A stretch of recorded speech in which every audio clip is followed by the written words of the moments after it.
When Luna Martinez told her boss she had served Michael Jordan at the diner, he called her Aliar and fired her instantly. Luna was devastated. She was a single mom who needed every dollar for her 7-year-old daughter's heart surgery. Sophia's condition was getting worse, and without the operation, she might not survive. The next morning, Luna woke up to chaos.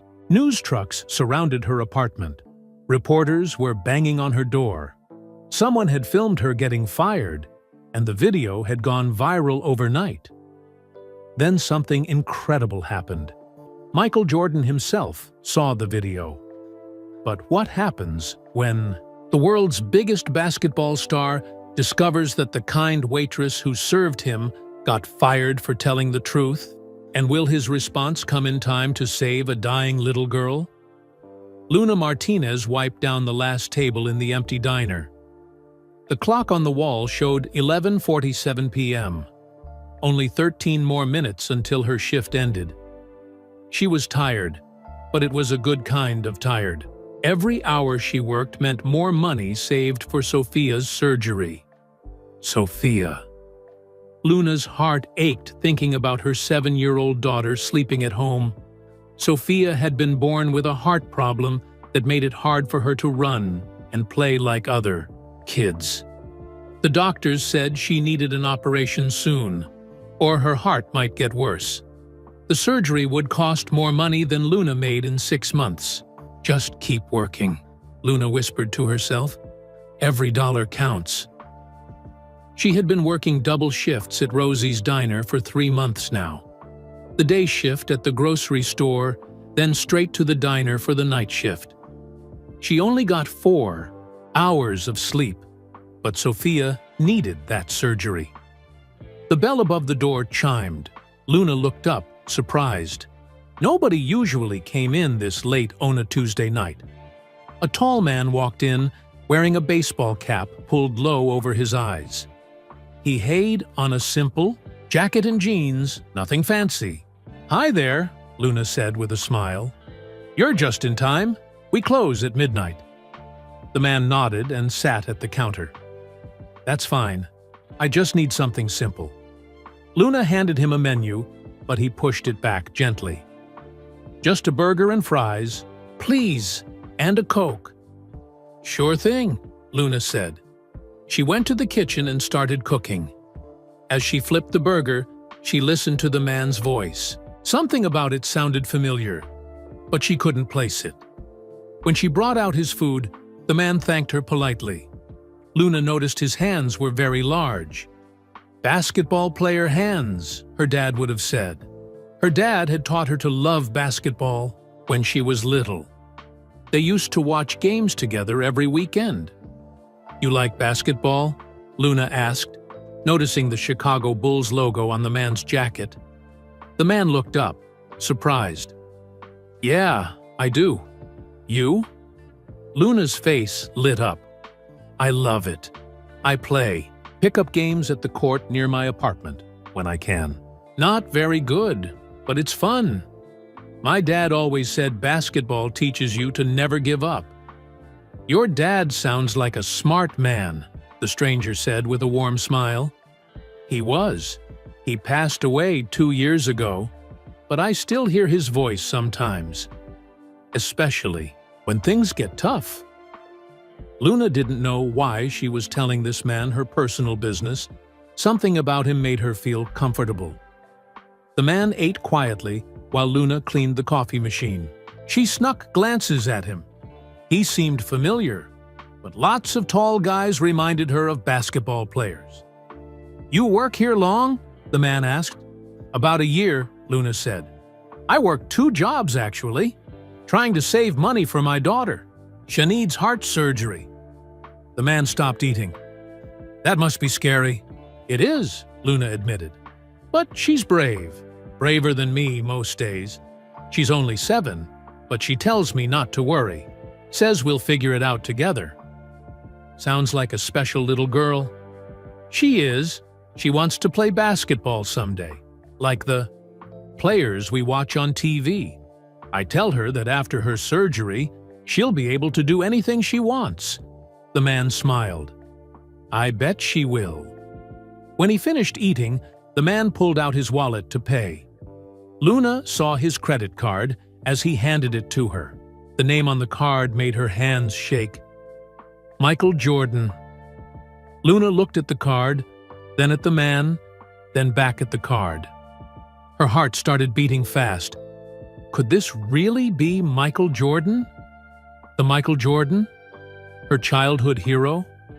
The man noticed, her staring. "Everything okay?" Luna's voice came out as a whisper. "Are you really... is this really your card?" The man looked around the empty diner, then back at Luna. He pulled off his baseball cap. "Yeah, it's really me." Luna felt like she might faint. Michael Jordan was sitting in her diner. The greatest basketball player of all time had just eaten a burger she cooked for him. "Oh my goodness," Luna said, her voice shaking. "I can't believe this. You're my hero. You were my dad's hero too. We watched all your games when I was little." Michael Jordan smiled. "What was your dad's name?" "Roberto Martinez. He worked construction, but he loved basketball more than anything. He always said, 'You never gave up, no matter how hard things got.' He said that's how I should live my life too." "Roberto sounds like he raised a good daughter," Jordan said. "I can tell you work hard.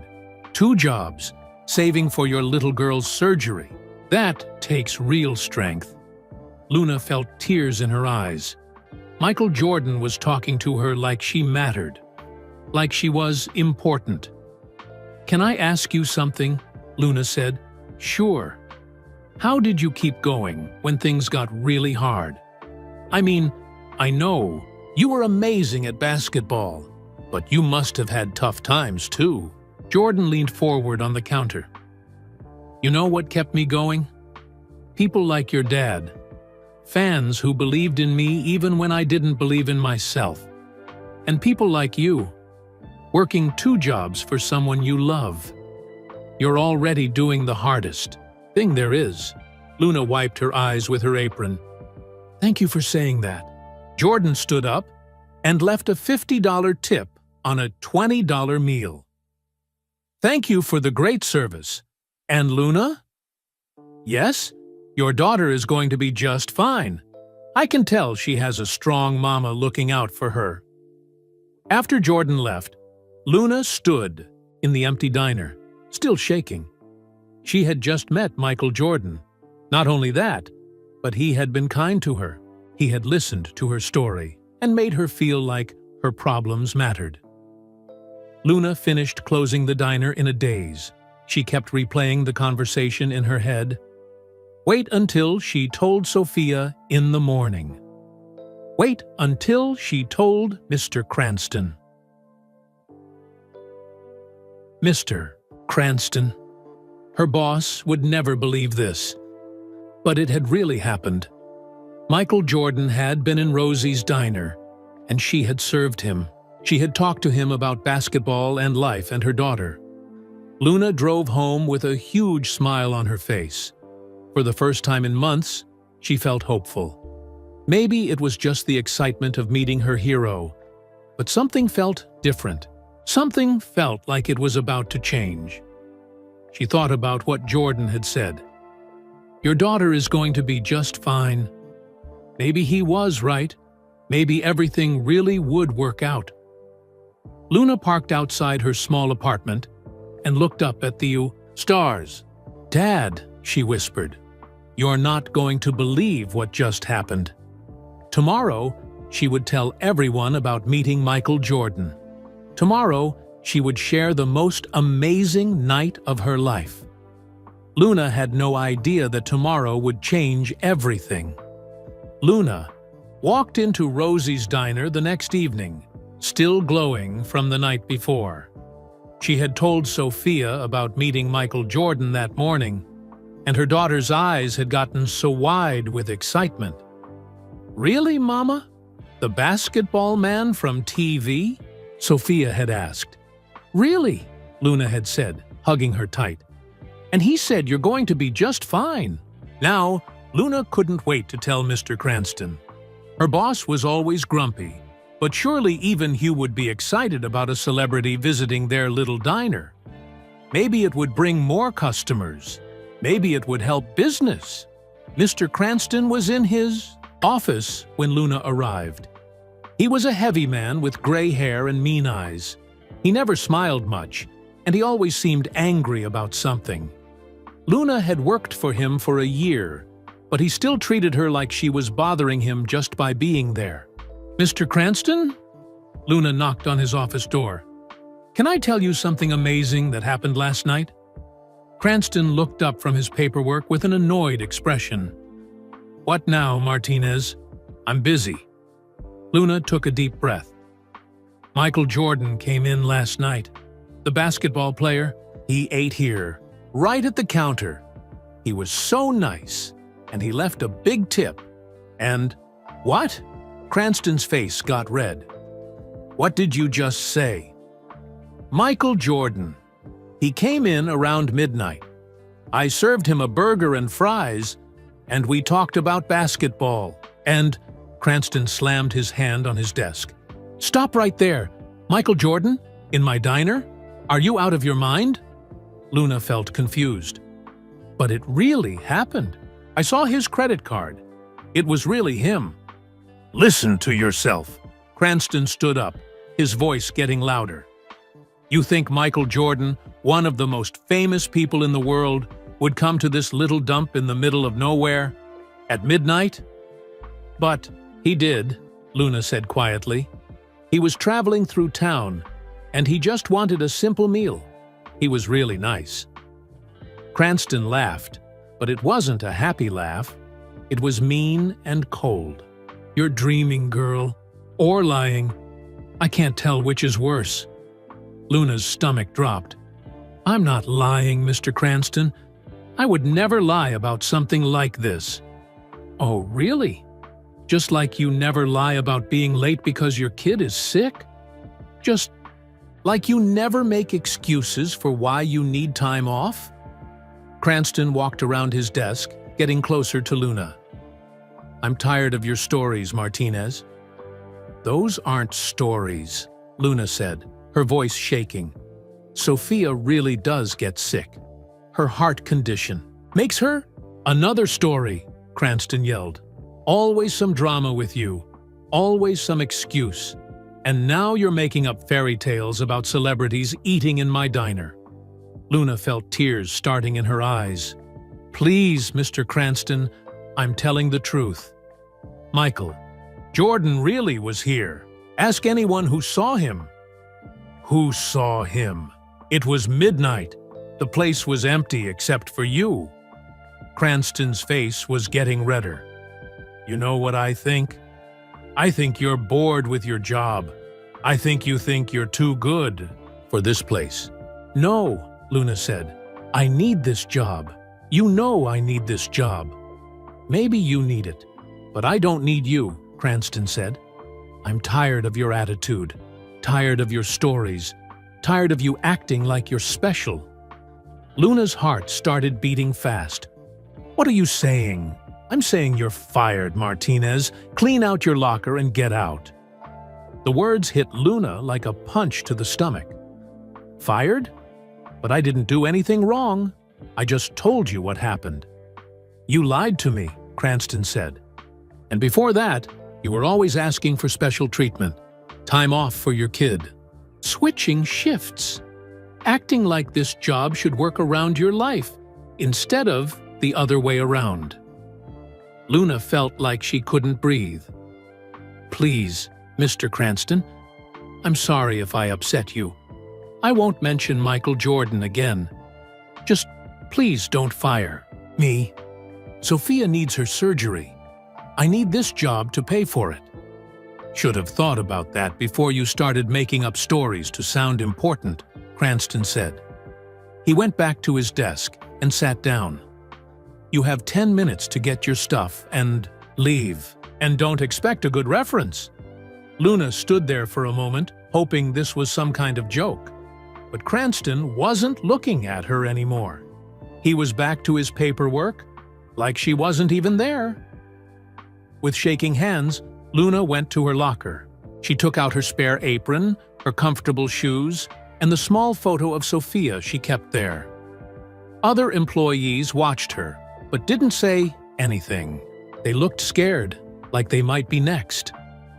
Maria, one of the other waitresses, whispered to her, "Luna, what happened?" "I got fired for telling the truth," Luna whispered back. Luna walked out of Rosie's diner carrying her small bag of belongings. The night air felt cold against her face. She sat in her old car for 5 minutes, just crying. How could this be happening? She thought about Sophia at home, probably doing her homework at their small kitchen table. Sophia always worked so hard, even when her heart made her tired. How was Luna going to tell her daughter that Mama had lost her job? Luna drove home slowly, trying to figure out what to do. She needed to find another job fast. But jobs in Millbrook were hard to find, especially ones that paid enough for Sophia's medical bills. At home, Sophia was coloring a picture at the table. She looked up when Luna walked in. "Hi, Mama. You're home early." Luna tried to smile. "Hi, baby. How was school?" "Good. I drew you a picture of the basketball man you met." Sophia held up her drawing. It showed a very tall stick figure next to a smaller one with long hair. "That's you and Michael Jordan." Luna's heart broke a little more. She sat down next to Sophia and hugged her. "Mama, are you okay? You look sad." Luna kissed the top of Sophia's head. "Just tired, baby. Just tired." That night, after Sophia went to sleep, Luna sat by her daughter's bed and watched her breathe. Sometimes Sophia's breathing was hard because of her heart problem. The doctors had said the surgery couldn't wait much longer. "I promise you, Sophia," Luna whispered, "I'll find another job. I'll find a way to pay for your surgery. I won't let you down." But as Luna went to her own bed, she felt more scared than she had ever felt in her life. She had no job, very little money saved, and her daughter needed an expensive operation. Luna stared at the ceiling, wondering how everything had gone so wrong so fast. Yesterday, meeting Michael Jordan had felt like a sign that good things were coming.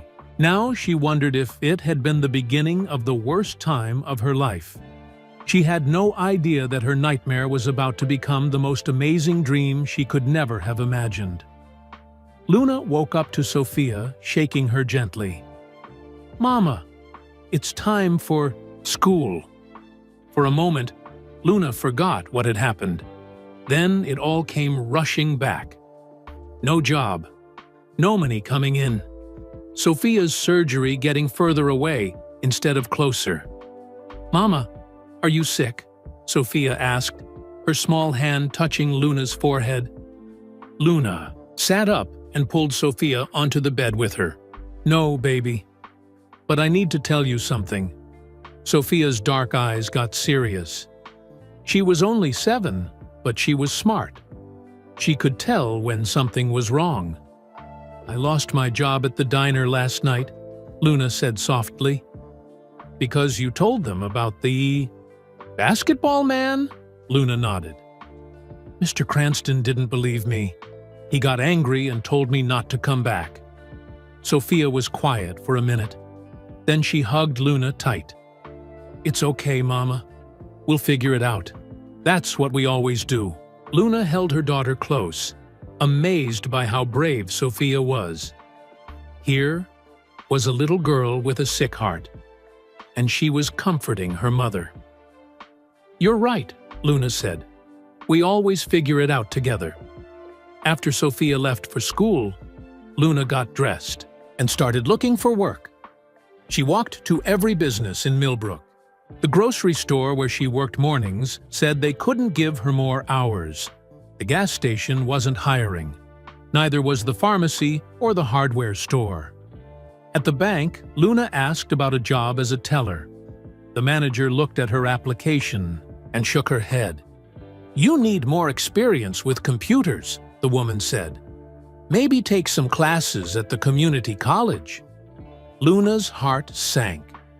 Classes cost money she didn't have, and Sophia needed surgery now, not after Luna went back to school. At the post office, they said she needed to take a test to work there. The test wouldn't be given for another 3 months. By then, it might be too late for Sophia. Lunchtime came and went. Luna was getting hungry, but she didn't want to spend money on food. Every dollar needed to go toward Sophia's surgery fund. The library was hiring, but only part-time. The pay was less than half what Luna made at the diner. It wouldn't be nearly enough for medical bills. By afternoon, Luna felt hopeless. She sat on a bench outside the town hall and counted them money in her wallet. $37. She had maybe $800 saved at home. Sophia's surgery would cost over $15,000. Luna's phone rang. It was Sophia's school. "Mrs. Martinez, this is Nurse Kelly. Sophia is in my office. She's having trouble breathing. Can you come pick her up?" Luna's blood went cold. "I'll be right there." She ran the 4 blocks to Sophia's school. Her daughter was sitting on the nurse's bed, looking pale and tired. "What happened?" Luna asked, kneeling down next to Sophia. "We were playing at recess," Sophia said quietly. "I got tired faster than usual. My chest felt funny." Nurse Kelly pulled Luna aside. "This is happening more often. Sophia needs to see her doctor soon. Her heart is working too hard." Luna nodded, trying not to cry in front of Sophia. "I know. We're working on it." At home, Luna made Sophia rest on the couch while she fixed dinner. They ate soup and crackers because it was cheap and filling. "Mama, are you going to find another job?" Sophia asked. "I'm trying, baby. It's just taking longer than I hoped." After dinner, Luna helped Sophia with her homework. Then she tucked her daughter into bed early. "Tell me the story about the basketball man again," Sophia said. Luna sat on the edge of the bed. "Well, he was very tall and very nice. He said you were going to be just fine." "Do you think he meant it?" Luna smoothed Sophia's dark hair. "I think he did. He seemed like someone who only says things she means." After Sophia fell asleep, Luna went outside to the small basketball court behind their apartment building. There was one light that worked, casting long shadows across the cracked concrete. Luna picked up the old basketball that lived by the court. Nobody ever claimed it, so she thought of it as hers. She started shooting baskets, something she did when she needed to think. Her dad had taught her to play when she was Sophia's age. "Basketball teaches you to keep trying," he used to say. "You miss some shots, but you keep shooting. That's how you get better at life, too." Luna made 3 shots in a row, then missed 4. She kept shooting anyway. Mrs. Chen, their elderly neighbor, came outside with her small dog. "Luna? What are you doing out here so late?" Luna caught the ball and walked over. "Just thinking, Mrs. Chen. How's Mr. Chen feeling?" "Better, thank you for asking. But I should ask how you're feeling. I heard you lost your job." Luna nodded. "Bad news travels fast in this town." "Good news travels fast, too," Mrs. Chen said. "Don't give up hope. Sometimes help comes from places we never expect." After Mrs. Chen went back inside, Luna shot a few more baskets. She thought about what her dad would say if he were here. Probably something about not giving up, about keeping her head high even when things looked bad. Luna made her last shot and picked up the ball. "Okay, Dad," she whispered to the stars. "I won't give up, but I sure could use some help right about now." She went back inside and sat at her kitchen table with a notebook. Luna wrote down every place she could think of to look for work. Restaurants in nearby towns, stores at the mall 20 miles away, even cleaning offices at night if she had to. Tomorrow, she would start calling all of them. She would find a job somehow. She had to. Luna looked at the bills stacked on her table. Rent was due in 2 weeks. Sophia's heart medicine cost $50 a month. And the doctor said Sophia couldn't wait much longer for surgery. "I'll find a way," Luna said out loud, like saying it would make it true. But deep down, Luna felt more scared than she had ever felt. She was one person trying to save her daughter's life, and she was running out of time and money. Luna had no idea that while she was shooting baskets and making plans, her story was already spreading far beyond Millbrook. She had no idea that by morning, everything would be different. Bang! Bang! Bang! Luna woke up to loud knocking on her front door. She looked at her clock. 7:03 a.m. Who would be knocking this early? Bang! Bang! Bang! The knocking came again. Harder this time. Luna jumped out of bed and grabbed her robe. Through her bedroom window, she could see a white van parked outside her apartment building. Then another van pulled up. And another. "What in the world?" Luna whispered. She peeked out her front window and gasped. There were people everywhere. Men and women with cameras and microphones. News vans lined the street. A crowd was gathering. On the sidewalk, the knocking started again. "Luna Martinez," a woman's voice called through the door.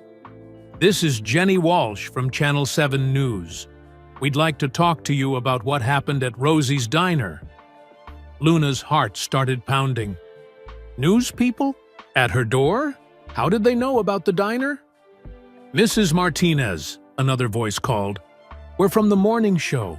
Can you give us a few minutes?" Luna backed away from the door. This had to be some kind of mistake. Why would news people care about her getting fired from a diner job? Sophia came out of her bedroom, rubbing her eyes. "Mama, what's all that noise?" Luna quickly closed the curtains and pulled Sophia away from the window. "I don't know, baby. Some people want to talk to me, but I don't understand why." "Are we in trouble?" Sophia asked, her voice small. "No, sweetheart. We're not in trouble. I just need to figure out what's going on." Luna's phone started ringing. She looked at the screen. It was her cousin Maria, who lived 3 states away. "Maria? Why are you calling so early?" "Luna!" Maria's voice was excited and loud. "I just saw you on the news. What is going on? They're talking about you getting fired and Michael Jordan and your daughter needing surgery. Is this real?" Luna felt dizzy. "I'm on the news." "What news?" "Turn on your TV right now. Channel 7 is doing a whole story about you." With shaking hands, Luna turned on their small TV. Sophia sat next to her on the couch, both of them staring at the screen. There was Luna's face on the television. An old photo from somewhere, maybe her high school graduation. The news lady was talking. "This is Luna Martinez, a single mother and waitress who was fired from her job last night after telling her boss she had served basketball legend Michael Jordan. Martinez, who works 2 jobs to pay for her 7-year-old daughter's heart surgery, was let go from Rosie's Diner for what her boss called making up stories." Luna's mouth fell open. How do they know all this? The news story continued. They showed a picture of Rosie's Diner, then a picture of Mr. Cranston looking angry and trying to hide from cameras. Diner owner Harold Cranston refused to comment, the reporter said. "But we spoke to other employees who say Martinez was a hard worker who never caused trouble." Then the reporter said something that made Luna's heart stop. The story went viral overnight after a customer at a nearby restaurant filmed Cranston yelling at Martinez and posted it online. The video has been shared over 100,000 times, with people calling it unfair treatment of a working mother. Luna stared at the TV. Someone had filmed Mr. Cranston yelling at her? But how? When? Sophia pointed at the screen. "Mama, that's you!" The news story went on. Martinez's story has caught the attention of basketball fans and working parents across the country. Many are asking, did Michael Jordan really visit this small-town diner? And if so, what will he do when he finds out what happened to the waitress who served him? Luna's phone rang again. This time it was her friend Rosa from work, her morning job at the grocery store. "Luna, are you okay? There are news trucks everywhere. My neighbor saw them driving toward your apartment." Before Luna could answer, someone knocked on the door again. "Mrs. Martinez, this is Tom Bradley from Sports Center. We'd love to get your side of the story." Luna hung up on Rosa and looked at Sophia.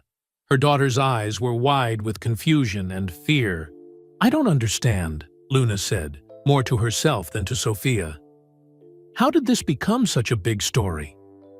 Her phone rang again. Then again. Then again. People calling from numbers she didn't recognize. Friends she hadn't talked to in years. Even her old high school math teacher somehow got her number. Everyone wanted to know the same things.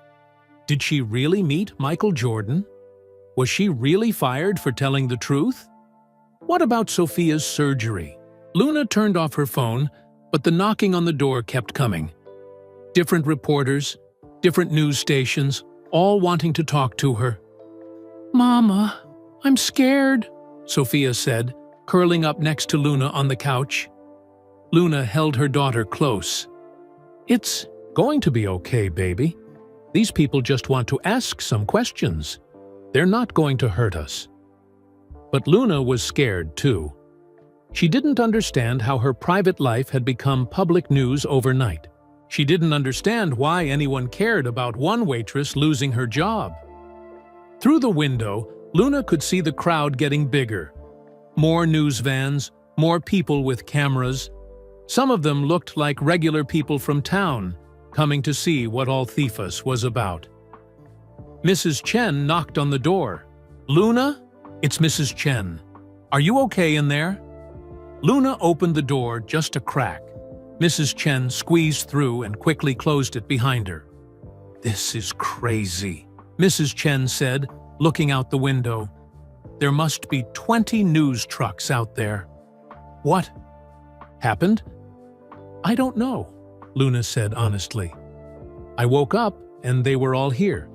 They say someone filmed Mr. Cranston firing me and put it on the internet." Mrs. Chen nodded. "My grandson showed me the video on his phone. It's everywhere. People are very angry at that Cranston man. But I still don't understand why anyone cares," Luna said. Mrs. Chen smiled. "Because you're a good person who got treated badly, and because people love stories about hardworking mothers trying to help their children." Luna's phone buzzed with a text message. Then another. Then 10 more, all coming in at once. One text caught her attention. It was from a number she didn't recognize. "Mrs. Martinez, this is David Chen from the Michael Jordan Foundation. Mr. Jordan would like to speak with you. Please call me when you get this message." Luna read the text 3 times. "The Michael Jordan Foundation?" "Mrs. Chen," Luna said slowly. "I think this story just got a lot bigger." Sophia looked up at her mother. "What does that mean?" Luna looked at her daughter, then at the crowd outside their window, then at the text message that might change everything. "I don't know, baby," Luna said, "but I think we're about to find out." Luna stared at the text message from the Michael Jordan Foundation. Her hands were shaking so much she could barely hold her phone. "Mrs. Chen, can you watch Sophia for a minute? I need to make a phone call." Luna went into her bedroom and closed the door. She dialed the number from the text message. David Chen speaking. This is Luna Martinez. You sent me a text about Mr. Jordan wanting to speak with me? Yes, Mrs. Martinez. Thank you for calling back. Mr. Jordan saw the news story about what happened to you.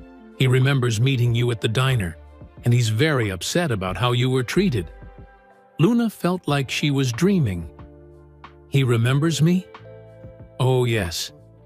He told me about your conversation, about your daughter Sophia and her heart surgery, about your father, who loved basketball. Mr. Jordan was very moved by your story. But I don't understand. Why would he care about my problems? David Chen's voice was kind. Mr. Jordan believes in helping people who work hard and treat others with kindness. You showed him kindness that night, and now he wants to help you. Luna started crying. She couldn't help it. What kind of help?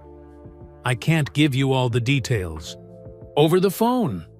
But Mr. Jordan is flying to Millbrook this morning. He wants to meet with you and Sophia. He's coming here? To Millbrook? Yes, ma'am. Can you meet him at the community center at 3 p.m. today? Luna looked at her clock. It was only 8 a.m. Yes, we'll be there. After she hung up, Luna sat on her bed for a few minutes trying to process what was happening. Michael Jordan was coming to Millbrook to help her. It seemed impossible. She went back to the living room where Sophia was watching the news coverage with Mrs. Chen. Look, Mama, Sophia said, pointing at the TV. That's our apartment building. Sure enough, the news was showing their building with all the reporters outside. Luna saw herself on the screen again, but this time it was a different story. The reporter was saying, "We've just learned that basketball legend Michael Jordan has confirmed he did visit Rosie's Diner Tuesday night." In a statement from his representatives, Jordan says he remembers Luna Martinez as a kind and hard-working waitress who deserved better treatment. Luna's mouth fell open. He gave a statement about me? The news story continued. Jordan's team says he was impressed by Martinez's dedication to her daughter and her positive attitude despite difficult circumstances. They confirmed that Jordan did leave a generous tip and had a meaningful conversation with Martinez about basketball and life. Sophia clapped her hands. See, Mama, I told you the basketball man was nice, but the reporter wasn't finished. Sources close to Jordan say he was deeply disappointed to learn that Martinez was fired for telling the truth about their meeting. We're told Jordan is personally looking into the situation. Mrs. Chen smiled. I think your luck is about to change, Luna. Luna's phone rang again. This time, it was Maria from the diner, one of the waitresses who had watched Luna get fired. Luna! Oh my God, are you seeing this on TV? I'm watching it now. Mr. Cranston is freaking out, Maria said. 3 more of us quit this morning after we saw the news. We told him we didn't want to work for someone who treats people so badly. Luna felt sorry for Maria and the other workers, but she couldn't help feeling a little bit of satisfaction. Mr. Cranston was finally facing consequences for being mean. Is he saying anything about me? Luna asked. He's hiding in his office with the door locked. But Luna, there's something else. A bunch of people came to the diner this morning asking to sit at the counter where Michael Jordan sat. Cranston had to turn them away because we don't have enough staff now. After Luna hung up, she realized she needed to get ready for the meeting at 3 p.m. But first, she had to deal with all the reporters outside. Mrs. Chen offered to help. I'll go talk to them. Tell them you'll make a statement later. But right now, you need privacy. While Mrs. Chen went outside, Luna helped Sophia get dressed in her nicest outfit. A blue dress that brought out her dark eyes. Are we really going to see the basketball man again? Sophia asked. Yes, we are. And Sophia? I think he's going to help us with your surgery. Sophia's face lit up. Really? How do you know? I just have a feeling. Sometimes good things happen to people who need them most. Luna's phone buzzed with more text messages. Job offers from restaurants in nearby towns. Offers of help from strangers who had seen the news. People wanting to donate money for Sophia's surgery. One message was from a woman named Dr. Sarah Kim. I'm a heart surgeon in the city. I saw your story on the news. I'd like to help with your daughter's surgery. Please call me. Luna stared at the message. A heart surgeon wanted to help. Sophia? This couldn't be real. But when Luna called the number, it was real. Dr. Kim explained that she had grown up poor and knew what it was like to worry about medical bills. I perform surgeries like your daughter needs, Dr. Kim said. If you're interested, I'd like to examine Sophia and see if I can help. Luna was crying again. How much would it cost? Let's worry about that later. Right now, let's focus on getting Sophia healthy. When Luna hung up, she looked at Sophia, who was playing with her dolls on the floor. Sophia, how would you feel about meeting a doctor who might be able to fix your heart? Sophia looked up with bright eyes. Would I be able to run and play like other kids? I think so, baby. I really think so. At noon, Mrs. Chen came back inside. The reporters are calming down a little, but Luna, you should see this. She showed Luna her phone. There was a video on social media of people lining up outside Rosie's diner with signs that said, "We support Luna," and "Treat workers better." People are boycotting the diner, Mrs. Chen explained. They're saying they won't eat there until Cranston apologizes to you. Luna felt overwhelmed by all the support from strangers. I never expected anything like this. That's because you're a good person who deserves good things, Mrs. Chen said. Now, you better get ready for your meeting. Something tells me this afternoon is going to change your life. As Luna and Sophia prepared to leave for the community center, Luna looked around their small apartment. This morning, she had woken up, with no job and no hope.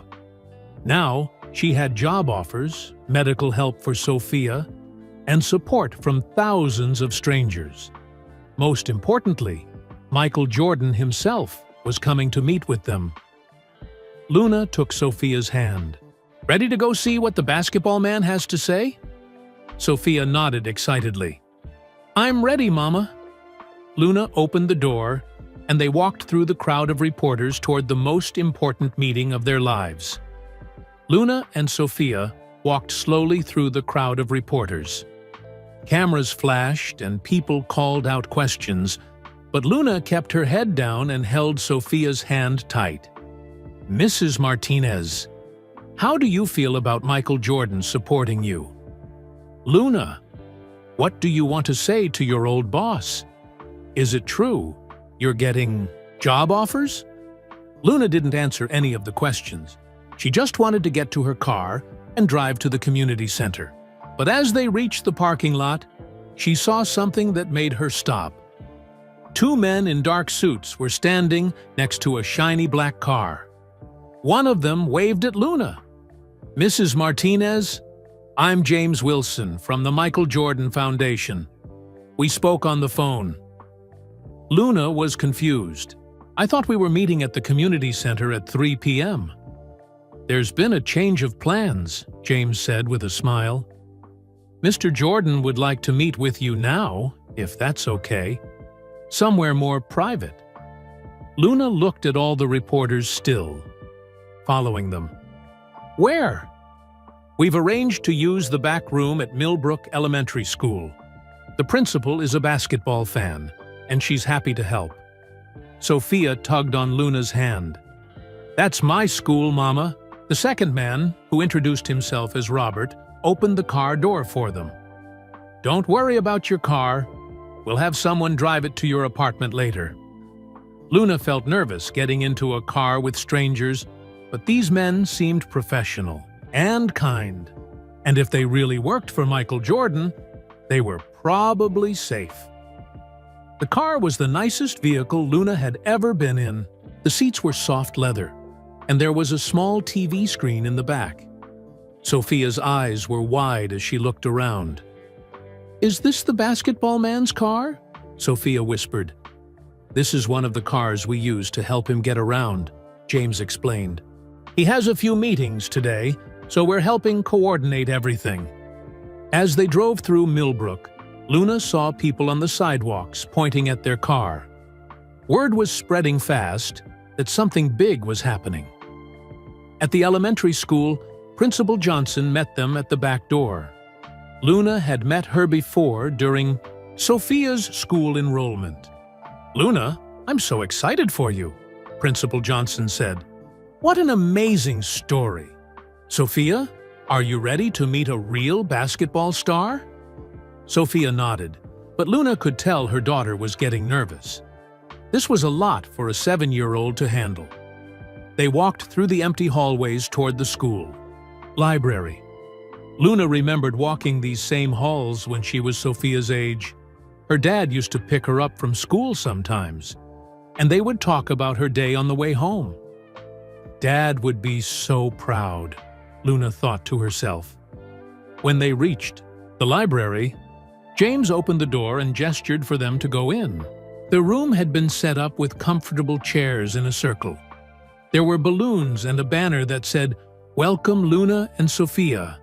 But the room was empty. "Where is Mr. Jordan?" Luna asked. Robert checked his watch. "He should be here any minute. He just finished his meeting with the mayor." "The mayor?" Luna was surprised. "Why was he meeting with the mayor?" "I can't give you all the details," James said, "but let's just say Mr. Jordan has some big plans for Millbrook." 5 minutes later, Luna heard voices in the hallway. The library door opened, and Michael Jordan walked in, followed by 2 other people Luna didn't recognize.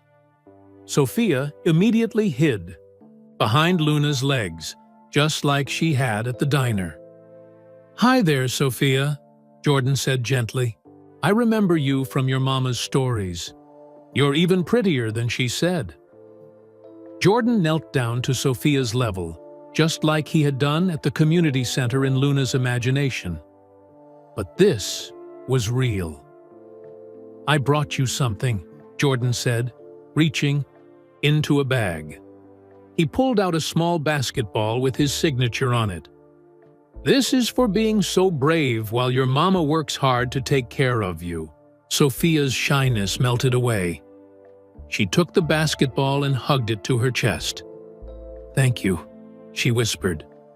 Jordan stood up and looked at Luna. "How are you holding up? I know this has been a crazy day." "I still can't believe this is happening," Luna said honestly. "Yesterday I lost my job, and today you're here in my daughter's school." "Sometimes life changes fast," Jordan said, "and I have some news that might change your 7 more." Luna's heart started beating faster. "What kind of news?" Jordan smiled. "The good kind. But first, I want you to meet some people." He gestured to the 2 people who had come in with him. "This is Dr. Patricia Williams, one of the best heart surgeons in the country. And this is Mayor Rodriguez." Luna shook their hands, still confused about what was happening. "Dr. Williams has reviewed Sophia's medical records," Jordan continued. "She's offered to perform Sophia's surgery for free." Luna felt like her knees might give out. "For free?" "That's right," Dr. Williams said with a warm smile. "I've seen cases like Sophia's before. With the right surgery, she'll be able to run and play just like any other child." Luna started crying. She couldn't help it. For months, she had worried about how to pay for Sophia's surgery. Now this famous doctor was offering to do it for free. But Jordan wasn't finished. "There's more," he said. "Mayor Rodriguez and I have been discussing some ideas for Millbrook. We think this town has a lot of potential." Mayor Rodriguez stepped forward. Mr. Jordan is interested in starting some community programs here. Programs that would create jobs and opportunities for families like yours. Luna wiped her eyes. What kind of programs? Jordan sat down across from Luna and Sophia. Well, that's something we need to talk about, because I'm hoping you might want to be involved. Sophia was playing with her new basketball, but Luna could tell she was listening too, every word. Involved how? Luna asked.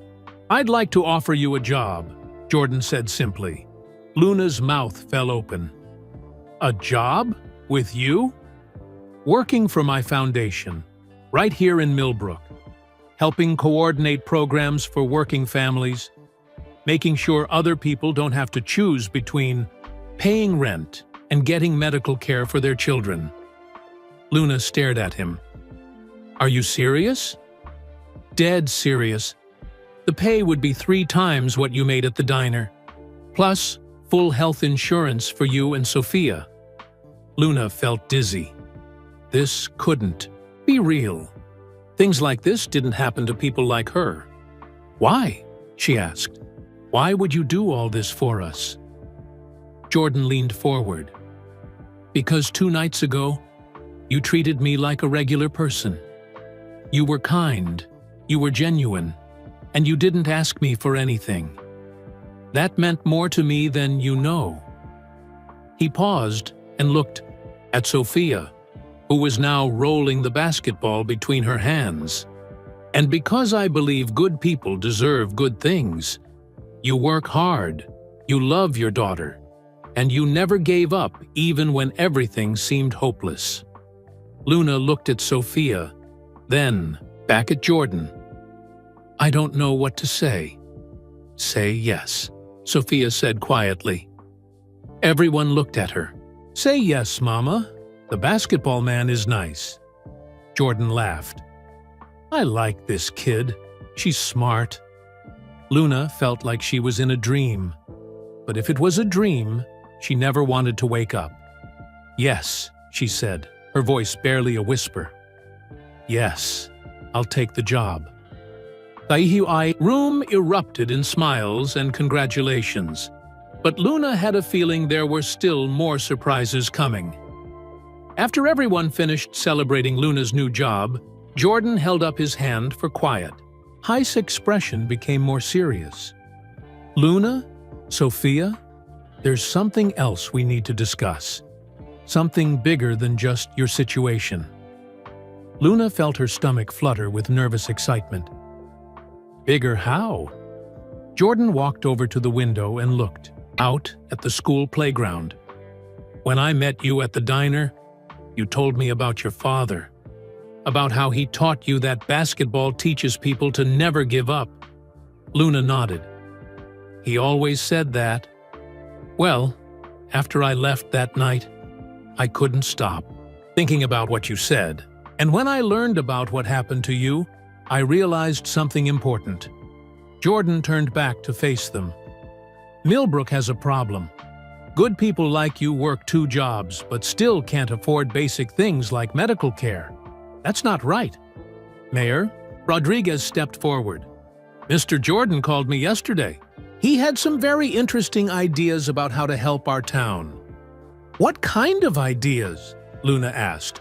Jordan sat back down across from Luna and Sophia. I want to do more than just help your family. I want to help all the families in Millbrook who are struggling. He reached into his briefcase and pulled out some papers. I'm starting a new program called the Millbrook Family Support Initiative. It will help working families with medical bills, job training, and emergency expenses. Luna looked at the papers, but the words were blurry through her tears. You're doing this because of me?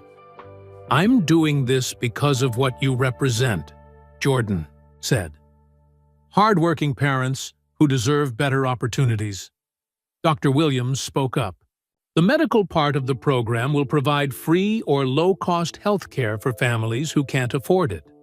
We're bringing in specialists who can help with everything from heart surgery to broken bones. But that's not all. Mayor Rodriguez added with a big smile. Jordan grinned. No, it's not. Luna, how do you feel about basketball? Luna was confused by the question. I love it. You know that. Good, because I'm also opening a youth basketball program here in Millbrook, and I want you to help me run it. Luna's mouth fell open. Me? But I'm not a coach. I just play pickup games at the neighborhood court. That's exactly why I want you, Jordan said. You play because you love it, not because someone told you to. Kids need to see that kind of passion. Sophia looked up from her basketball. Mama, you could teach kids like me how to play. Jordan knelt down next to Sophia. That's right. And after your surgery, you could be one of the first kids in the program. Really? Sophia's eyes got wide with excitement. Really? We're going to build a brand new community center with basketball courts, classrooms, and a medical clinic, right here in Millbrook. Luna felt like her head was spinning. A whole community center? Mayor Rodriguez nodded enthusiastically. Mr. Jordan is investing $2 million in our town. It will create jobs and opportunities for everyone. $2 million? Luna whispered. Jordan chuckled. Money isn't everything, Luna. But it can do a lot of good when it's used right. James, one of Jordan's assistants, handed Luna a folder. These are the details of your position with the foundation. You'll be the community program coordinator. You'll help decide how to spend the money and which families need help most. Luna opened the folder and saw numbers that made her dizzy. Her salary would be $65,000 a year.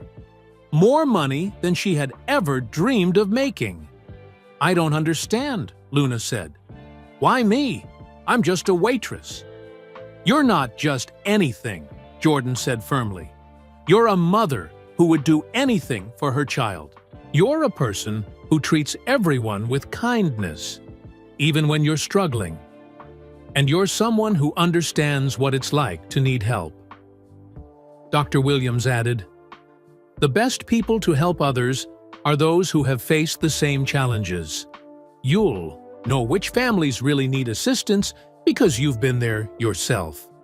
Sophia tugged on Luna's shirt. Mama, does this mean we don't have to worry about money anymore? Luna picked up Sophia and held her close. I think it means we can stop worrying about a lot of things, baby. Jordan stood up and walked to a whiteboard that had been set up in the corner of the library. He drew a simple diagram. Here's how I see it working, he said. The community center will have 3 main parts. First, the medical clinic where Dr. Williams and other doctors will see patients for free or very low cost. He drew a box labeled Medical Clinic. Second, job training programs. We'll teach people computer skills, help them get their GED, maybe even some college courses. He drew another box labeled Education Center. And third, the basketball courts and youth programs. Kids will learn to play, but they'll also learn about teamwork, discipline, and never giving up. He drew a final box labeled Sports Center. Sophia raised her hand like she was in class. Mr. Jordan, will there be basketball for girls too? Jordan smiled. Especially for girls. Some of the best basketball players I know are women. Luna looked at the diagram, then at all the people in the room who were smiling at her. When would all this start? Construction begins next month. Mayor Rodriguez said, the community center should be finished in 6 months, but some programs can start right away. Like Sophia's surgery, Dr. Williams said, I'd like to schedule that for next week if you're ready. Luna felt overwhelmed. A week ago, she was working 2 jobs and worrying about how to pay for Sophia's surgery. Now Sophia was getting free surgery from one of the best doctors in the country. Luna had a job that paid more than she ever imagined, and her small town was getting a whole community center. "There's one more thing," Jordan said quietly. Luna looked at him. "More?" Jordan reached into his bag again and pulled out another basketball. This one was smaller, perfect for Sophia's hands. "This basketball is special," he told Sophia. "It's the same kind I used when I was learning to play. I want you to practice with it every day after your surgery." Sophia hugged the basketball tight. "I will! I promise!" Jordan looked at Luna. "And I want you to promise me something too." "What?" "Promise me you'll never forget where you came from. You're going to help a lot of families in this town. But remember that you understand their struggles because you lived them." Luna wiped tears from her eyes. "I promise." Jordan stood up and shook Luna's hand. "Welcome to the team, Luna Martinez. I think you're going to change a lot of lives in Millbrook." As everyone started gathering their things to leave, Luna realized something. She had spent so much time worrying about the future that she had forgotten to appreciate the present moment. Right. Now, in this school library, surrounded by people who wanted to help her family and her community, Luna felt something she hadn't felt in a long time. She felt hope. But as they prepared to leave the library and face the crowd of reporters waiting outside, Luna had no idea that the biggest surprise of all was still waiting for her. As they walked toward the library door, Jordan suddenly stopped. "Actually, before we go outside, there's one more thing I need to tell you both." Luna felt her heart skip. How could there possibly be more? Jordan looked at Sophia, who was still holding both basketballs tightly. "Sophia, your mama told me you love to watch basketball on TV. Is that true?" Sophia nodded eagerly. "We watch games together every weekend. Mama knows all the players' names. What if I told you that you could meet some of those players in person?" Sophia's eyes got huge. "Really?" Jordan smiled. "I've talked to some friends of mine, other basketball players who want to help with the youth program here in Millbrook. They're going to come visit and teach kids like you how to play." Luna couldn't believe what she was hearing. "Other famous players are coming here?" "That's right. But here's the really special part." Jordan knelt down to Sophia's eye level again. "I want you to be my special assistant when they visit. You'll help me show them around town and introduce them to the other kids." Sophia looked at Luna with wonder. "Mama, can I really do that?" "Of course you can, baby," Luna said, though she was still trying to process everything. Jordan stood up and addressed the whole group. "The truth is, when I first heard Luna's story, it reminded me why I started playing basketball in the first place. It wasn't for fame or money. It was because the game taught me to believe in myself." He walked over to the window again and looked out at the playground where children would play after school. "I've been successful for a long time now, but sometimes I forget what it feels like to really help someone."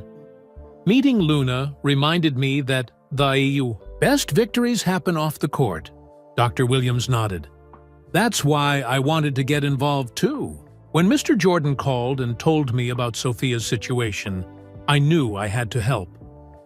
And that's why the city is so excited about this partnership," Mayor Rodriguez added. "This isn't just about money. It's about showing people that their community cares about them." Jordan turned back to Luna. "Which brings me to the biggest surprise of all." Luna felt nervous again. "What now?" "Well, all these programs and the community center are wonderful. But I realized something was still missing." "What?"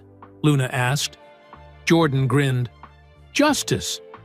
Luna looked confused. "Justice?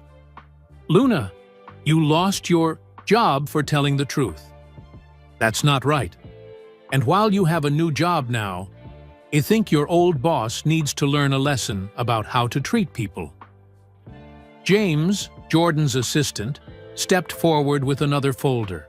"We've been doing some research on Rosie's Diner and Mr. Cranston." "What kind of research?" Luna asked. "Well, it turns out you're not the first employee he's treated badly," James explained. "We found 3 other workers who were fired unfairly in the past year." Jordan's expression became serious. "I don't like bullies, Luna, whether they're on the basketball court or running a diner." Mayor Rodriguez smiled. "Mr. Jordan has made an interesting proposal to the city." "What kind of proposal?" Luna asked. Jordan pulled out his phone and showed Luna a photo. "How would you feel about owning your own restaurant?" Luna stared at the phone. The photo showed a beautiful restaurant with big windows and a sign that said, "Luna's Place." "I don't understand," Luna whispered. "I'm buying the building next to where the new community center will be built," Jordan explained. "And I'm giving it to you to open your own restaurant." Luna felt like her legs might give out. "You're giving me a restaurant?" "Not just giving. You'll earn it by running it well and treating your employees with respect. Something Mr. Cranston never learned how to do." Sophia tugged on Luna's hand. "Mama, does this mean you'll be the boss?" "I guess it does, baby," Luna said, still in shock. Dr. Williams laughed. "And I know exactly who your first customers will be. All the doctors and nurses who work at the medical clinic will need somewhere to eat lunch. Plus, all the families who come for basketball programs," Jordan added. "Plus, everyone who works at the community center." Luna looked around the room at all these people who were changing her life. "I don't know how to run a restaurant." "You know how to work hard and treat people kindly," Jordan said. "That's the most important part. We'll help you learn the rest." James handed Luna the folder. "There's a restaurant management course you can take online while you're working for the foundation. By the time the building is ready, you'll be prepared." Luna opened the folder and saw plans for the restaurant. It had a counter where people could sit and talk, just like at Rosie's Diner. But it also had family tables and even a small play area for kids. "The best part," Jordan said with a mischievous smile, "is that Luna's Place will be right across the street from Rosie's Diner." Mayor Rodriguez chuckled. "I have a feeling Mr. Cranston is going to have some competition." Sophia clapped her hands. "Mama, you're going to have your own restaurant. Can I help?" "After your surgery and after school," Luna said, hugging her daughter. "But yes, you can help." Jordan looked at his watch. "Speaking of surgery, Dr. Williams, when did you want to schedule Sophia's operation?" "How about Monday?" Dr. Williams asked. "That gives us a few days to run some tests and make sure everything is perfect." Luna felt tears starting again. "Monday? That's only 5 days away." "Is that too soon?" Dr. Williams asked gently. "No," Luna said quickly. "It's perfect. Sophia has been waiting so long." Sophia looked up at Dr. Williams. "Will it hurt?" "You'll be asleep during the surgery," Dr. Williams explained. "And when you wake up, your heart will be fixed. You'll feel much better. And then I can learn to play basketball? Then you can do anything you want," Dr. Williams said with a warm smile. Jordan knelt down next to Sophia one more time. "And I'll be here to watch your first basketball game after you get better." "Promise?" Sophia asked. "I promise. Champions always keep their promises."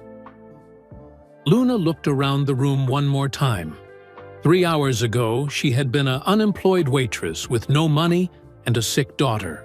Now she was going to be a foundation coordinator, a restaurant owner, and most importantly, the mother of a healthy little girl. "I keep thinking I'm going to wake up and this will all be a dream," Luna said. Jordan stood up and put his hand on Luna's shoulder. "It's not a dream, Luna. It's what happens when good people get the help they deserve." As they prepared to leave the library for real this time, Luna realized something important.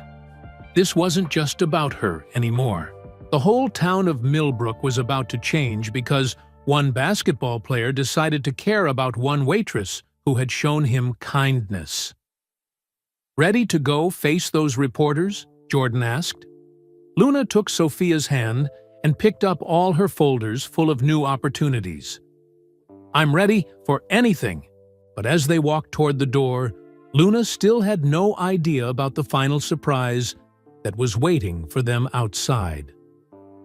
When they opened the library door, Luna expected to see the same crowd of reporters from before. But what she saw instead made her gasp. The entire school parking lot was filled with people from Millbrook. Not just reporters, but her neighbors, people from the grocery store where she worked mornings, parents from Sophia's school, even Mrs. Chen with her little dog. Everyone was holding signs. "We support Luna." "Thank you, Michael Jordan." "Millbrook strong." But that wasn't the biggest surprise. Standing at the front of the crowd, looking very uncomfortable, was Mr. Cranston. Jordan noticed him too. He walked straight over to where Cranston was standing, with Luna and Sophia following behind. "Mr. Cranston," Jordan said calmly. The crowd got quiet, everyone wanting to hear what would happen. Cranston looked down at his feet. "Mr. Jordan, I need to apologize." "Not to me," Jordan said firmly. "To Luna." Luna felt her heart pounding. She had never seen Mr. Cranston look so ashamed. Cranston turned to Luna. "I'm sorry, Luna. I was wrong to fire you. I was wrong not to believe you. And I was wrong to treat you badly all these months." Luna didn't know what to say. Part of her was angry at him for all the stress he had caused. But another part of her felt sorry for him. "I accept your apology," Luna said quietly. "There's more," Cranston continued. "I know you don't need your job back anymore, but I want to offer it to you anyway, with a raise, and I want to change how I treat all my employees." Jordan spoke up. "That's good, Mr. Cranston, but Luna has a much better job now, and soon she'll have her own restaurant." Cranston's face went pale. "Her own restaurant?" "Right across the street from yours," Jordan said with a slight smile. "I hope you're ready for some friendly competition." Someone in the crowd laughed. Then someone else. Soon everyone was smiling, including Cranston. "I guess I deserve that," Cranston said. "Luna, I hope you'll do better than me." "I hope so too," Luna said. "But Mr. Cranston, my restaurant will always have a job for people who work hard and treat others with respect, even people who make mistakes and want to do better." Cranston looked surprised. "You'd hire me after what I did?" "Everyone deserves a second chance," Luna said, thinking about what her father would have said. Jordan nodded approvingly. "That's the kind of person I knew you were, Luna." The crowd started clapping, but Jordan held up his hand for quiet. "Before we celebrate, there's something I want everyone here to know," Jordan announced loudly, so the whole crowd could hear. Luna felt nervous again. "What now?" 3 days ago, I was just traveling through your town. I stopped at a diner for a simple meal. But Luna Martinez didn't treat me like a celebrity. She treated me like a human being." The crowd listened carefully. She told me about her father, who taught her that basketball means never giving up. She told me about her daughter, who needs heart surgery. But she never asked me for anything. She was just kind. Jordan looked at Luna and Sophia. That kindness changed everything. It reminded me why I love this game and why I want to help people. He turned back to the crowd. "So today, I want to announce that Millbrook is going to become a model for the whole country, a place where working families get the support they need, where kids learn that dreams can come true if they work hard and treat others well. The crowd erupted in cheers. People were hugging each other and crying happy tears. Mayor Rodriguez stepped forward with a microphone someone had brought from the school. "Mr. Jordan, on behalf of everyone in Millbrook, thank you for believing in our town." "Thank you for believing in Luna," Jordan replied. "She's going to help make all of this possible." A reporter from Channel 7 pushed forward. "Mr. Jordan, what's next for Luna and Sophia?" Jordan put his hand on Luna's shoulder. "First, Sophia gets her surgery on Monday. Dr. Williams is one of the best heart surgeons in the world, and Sophia is going to do great." Sophia waved at the crowd with both her basketballs in her arms. "Then," Jordan continued, "Luna starts her new job helping families in Millbrook. And in 6 months, she opens her own restaurant." "What about the community center?" another reporter asked. "Construction starts next month," Mayor Rodriguez answered. "It will have medical services, job training, and youth basketball programs.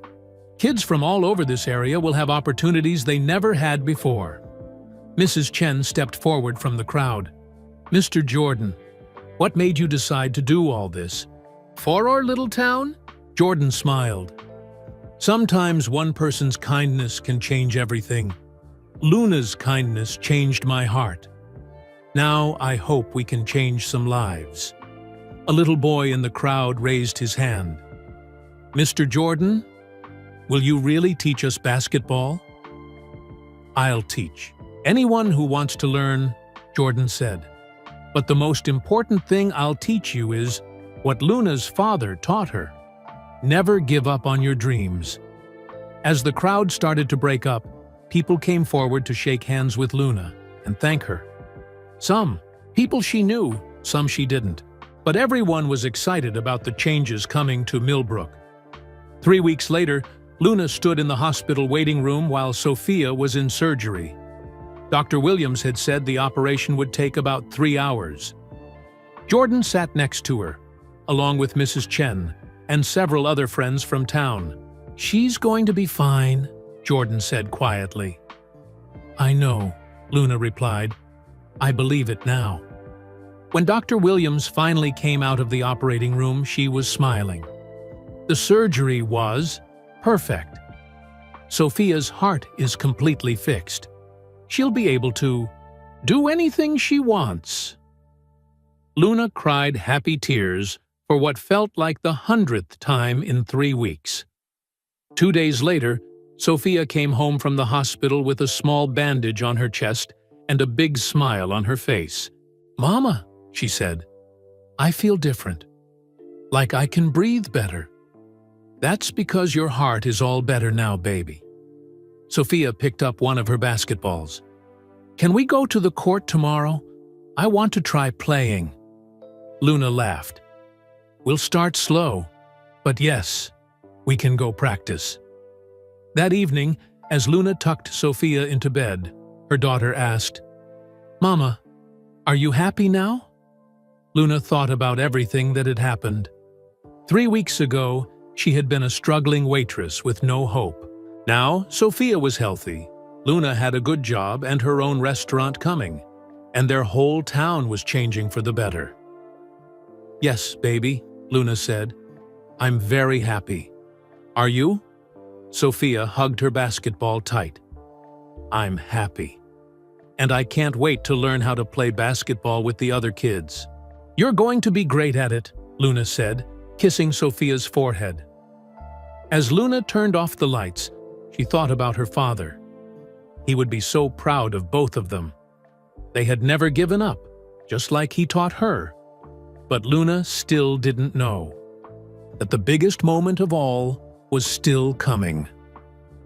6 months later, Luna stood in front of the brand-new Millbrook Community Center, watching children run in and out of the building. The basketball courts inside were full of kids learning top lay, And the medical clinic was helping 3 families that very afternoon. Sophia was one of the kids on the basketball court. Her surgery had been so successful that she could run and play just like any other 8-year-old. Better than most, actually. She had a natural talent for basketball that amazed everyone, including Jordan. "Mama!" Sophia called out, dribbling a basketball as she ran over. "Look what I learned today." Sophia made a perfect shot from the free throw line. The ball went through the net without even touching the rim. "That's amazing, baby," Luna said, hugging her daughter. "Mr. Jordan taught me that this morning. He said, I have good form." Luna looked around for Jordan, but she didn't see him anywhere. "Where is he now?" "He had to take a phone call," Sophia said. "Something about a surprise." Luna smiled. After 6 months of surprises, she had learned to expect the unexpected from Michael Jordan. Her phone buzzed with a text message from Jordan. "Meet me at the basketball court behind your old apartment building in 10 minutes. Bring Sophia." Luna was curious. Why would Jordan want to meet at that old court? When Luna and Sophia arrived, they found Jordan shooting baskets alone. He was wearing regular clothes, just like the first night Luna had met him. "Hi, Mr. Jordan," Sophia called out. "Why are we here?" Jordan caught the ball and walked over to them. "This is where your mama used to come to think, right?" Luna nodded. "When I was worried about your surgery, I'd come here and shoot baskets. It helped me remember what my dad taught me about never giving up." "That's what I thought," Jordan said. "And that's why I wanted to show you something here." He pointed to a new sign by the court that Luna hadn't noticed before. It read, "Roberto Martinez Memorial Basketball Court, in honor of a father who taught his daughter to never give up." Luna felt tears spring to her eyes. "You named the court after my dad?" "I did more than that," Jordan said. He walked over to a bench that was also new. On the back of the bench was a bronze plaque with her father's picture and a quote, "Basketball teaches you to never give up. Roberto Martinez." Luna sat down on the bench and ran her fingers over her father's picture. "How did you get this photo?" "Mrs. Chen helped me," Jordan said. "She said your dad would want kids in this neighborhood to learn the same lessons he taught you." Sophia sat next to Luna on the bench. "Mama, is this really Grandpa Roberto?" "Yes, baby. This is the man who taught me to love basketball and to always keep trying, even when things get hard." Jordan sat down on Luna's other side. "There's one more thing." Luna looked at him. "What else?" Jordan pulled out an envelope. "This came to my foundation office yesterday. It's addressed Toyu." Luna opened the envelope and found a letter. The handwriting was shaky, like it came from someone very old. "Dear Luna," she read out loud, "my name is Dorothy Martinez.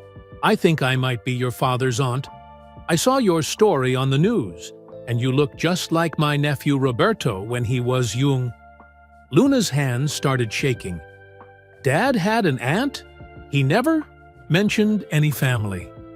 She kept reading. "Roberto and I lost touch when he moved away to start his own family. Always wondered what happened to him. When I saw you on TV talking about basketball and never giving up, I knew you had to be his daughter. He always said those exact same words." Luna looked up at Jordan. "There's more family I never knew about?" "Keep reading," Jordan said gently. "I am 87 years old now, and I don't have any children of my own. I would love to meet you and Sophia if you're interested. I live in Florida, but I could visit. Or you could come see me. I have so many stories about your father when he was young. Love, Great Aunt Dorothy." Luna started crying. "I thought Dad's whole family was gone. But there's someone who knew him when he was little." Sophia looked at the letter. "Mama, does this mean I have a great-great-aunt?" "I think it does, baby. Jordan smiled. I already called Dorothy. She's flying here next week to meet you both. She wants to see the basketball court named after her nephew. Luna wiped her eyes with her shirt. How is this real? 6 months ago, I thought I had lost everything. Now Sophia is healthy, we have a good life, and there's family I never knew existed. Sometimes life surprises you, Jordan said. Sometimes losing everything is just the first step to gaining everything you never knew you wanted. Sophia stood up and picked up her basketball. Mr. Jordan, will you play with me and Mama here on Grandpa Roberto's court? I'd be honored, Jordan Fee said. For the next hour, the three of them played basketball on the court named after Luna's father. Sophia made shot after shot, getting better with every try. Luna felt like her dad was watching them play, proud of how far his daughter and granddaughter had come. As the sun started to set, Jordan checked his phone. I have to catch a flight soon, but before Ego, I want to tell you both something. Luna. And Sophia sat back down on the bench with Roberto's picture. 6 months ago, I came to that diner feeling tired and a little lost, Jordan said. I had money and fame, but I wasn't sure I was making a real difference in the world. He looked at Sophia, then at Luna. Meeting you reminded me what's really important. It's not about being famous or having money. It's about treating people with kindness and never giving up on the people you love. Sophia hugged Jordan. Thank you for helping us, Mr. Jordan. Thank you for helping me remember why I love basketball, Jordan replied. Luna stood up and shook Jordan's hand. I don't know how to thank you for everything you've done. You don't need to thank me, Jordan said. Just keep being the person you are. Keep helping families at the foundation. Keep teaching kids that dreams can come true. And keep shooting baskets on your dad's court. After Jordan left, Luna and Sophia sat on the bench for a few more minutes. The community center across a town was lighting up as evening programs started. Luna's restaurant, which had opened 2 months ago, had a line of customers waiting for dinner. Mama, Sophia said, do you think Grandpa Roberto knows about everything that happened? Luna looked at her father's picture on the bench, then up at the stars that were starting to appear in the sky. I think he knows, baby, and I think he's proud of both of us. Sophia picked up her basketball one more time. Want to play one more game before we go home? Luna stood up and smiled. Always, Sophia. I'll always play basketball with you. As they shot baskets under the lights of Roberto Martinez Memorial Basketball Court, Luna thought about everything that had brought them to this moment. Her father's lessons about never giving up. Sophia's brave heart through her illness. One kind conversation with a stranger at a diner, and the amazing truth that sometimes losing everything is just the beginning of finding everything you never knew you needed. Luna made a shot from the three-point line, and the ball swished through the net. Perfectly! Nice shot, Mama! Sophia cheered. Thanks, baby, Luna said, catching the ball. Your grandpa would be proud. And in that moment, surrounded by everything good that had come from the worst night of her life, Luna knew that her father's most important lesson had been true all along. You should never, ever give up, because you never know when everything is about to change for the better. Luna's story shows us that one small act of kindness can change everything. Sometimes when we lose everything, we're just making room for something amazing to happen. Where are you listening from today? Drop a comment and let us know your city or country. We love hearing from our amazing listeners all around the world. If this story touched your heart and reminded you that kindness matters, please hit that like button and subscribe to our channel. Your support helps us share more inspiring stories like Luna's with people who need hope. Most importantly, let's spread kindness together. Share this story with someone who might need to hear it today. You never know whose life you might change with a simple act of caring. Ready for another incredible story? Click on the video appearing on your screen right now. It's about someone else whose life changed in the most unexpected way. Thank you for listening. And remember, never give up on kindness. You never know when it might come back to you in the most beautiful way.